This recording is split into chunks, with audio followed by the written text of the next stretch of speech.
Ako si Jassy. Nagpunta akong US para magpar-TikTok. For today's video, puro man sa nakaniguan.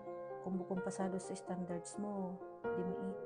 Sa mga mi nakaaram, ako yung tipo ning babae na miing pakialam sa tapog ning sarog basta makauntad lang. Ako yung babaeng miing pakialam sa nakaurang basta mapasa ako ka lang.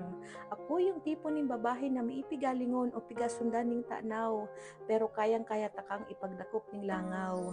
Pero sige, ako pa yung tipo ning babae na maiba pangawit, basta matitigan ka lang. Buko akong pang-anga sa tropa, pero orar daw ihambog ta ka. Buko akong makinis, buko akong maputi, pero kaya kong ipagkudkud ka. Buko ako ang tipo ning babae na imong pigapur pantasya. Kaya nung tinaram mo na maharta ka, dagos ako nagpinakro nung nakaaging piyesta. Iingatan ka, maharta ka, mga tataramon mo, maharta ka.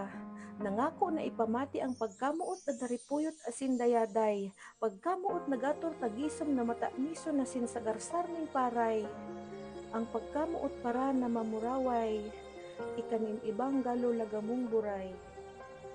Buray, pinilit kong itao sa imo gurgabi ang buray, maabot mo sana ang ikatlong palapag ning kalangitan.